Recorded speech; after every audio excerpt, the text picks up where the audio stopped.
রমজান মাসের শুরুতে নতুন করে আবার রমজানের চাঁদ উঠাইয়া আল্লাহ আবার ডাক দিছে, ইয়া আইয়ুহাল্লাযীনা আমানু, হে ঈমানদার, আমি তোমার রব বলছি, আমি তোমার আল্লাহ বলছি, বান্দা 11 মাস তোমারে ডাকছিলাম গুনাহ ছেড়ে দিতে, নেকি অর্জন করতে, আদেশ পালন করতে চেয়েছিলাম তোমার জন্য তাকওয়া।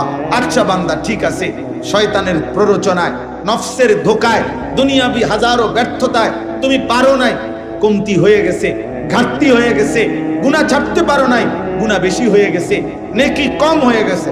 যাও বান্দা, সব বাদ দাও, আমি আল্লাহ তাআলা সব ভুলে গেলাম, সব বাদ দিলাম। এবার আমি আবার নতুন করে আমি আল্লাহ তোমাকে সুযোগ দিতে চাই। একটি মাস, আইয়ামাম মাদুদাত, একেবারে গুনা গুনা। কোরআন শরীফের আয়াত, আল্লাহ বলছে আইয়ামাম মাদুদাত, একেবারে গইনা গইনা, গুইনা গুইনা তোমারে 30 দিন, 31 দিন লাগবে না, 32 দিন লাগবে না। সাফ কথা বান্দা, কথা কথাই গুনবা, তুমি নিজে গুনবা 30 দিন অথবা 29 দিন, 31 হবে না, প্রয়োজনে 30-এর একদিন আগে শেষ করে দেব।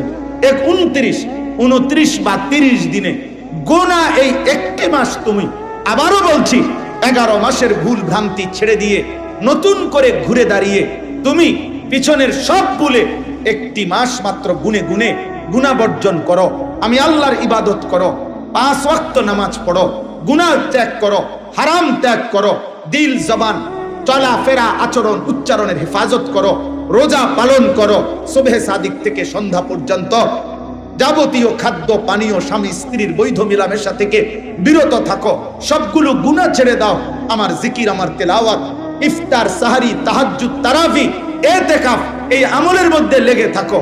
আমি আল্লাহ ওয়াদা দিলাম, ঠিক 30 দিনের দিন বা 29 দিনের দিন আমি আল্লাহ আরেকবার চাঁদ উঠাবো। ওই নতুন চাঁদ উঠলে, ঈদের চাঁদ উঠলে তোমারে 30 দিনেই আমি মুত্তাকি বানাইয়া, গুনাহ থেকে মুক্ত করাইয়া 30 দিনের মাথায় জান্নাতের ফ্লাইট ধরায় দেব। 30 দিনে। হ্যাঁ, একটা কথা মনে রাখবেন, মহান আল্লাহ পাক রব্বুল আলামিন একটা মূল নীতি মনে রাখতে হবে প্রত্যেককে, সেটা হলো আল্লাহ পাক বান্দার প্রতি মালিকের মূল ইচ্ছাটা কি? মূল ইচ্ছাটা হলো আল্লাহ বান্দাকে মাফ করতে চায়। কি করতে চায়? জান্নাত দিতে চায়।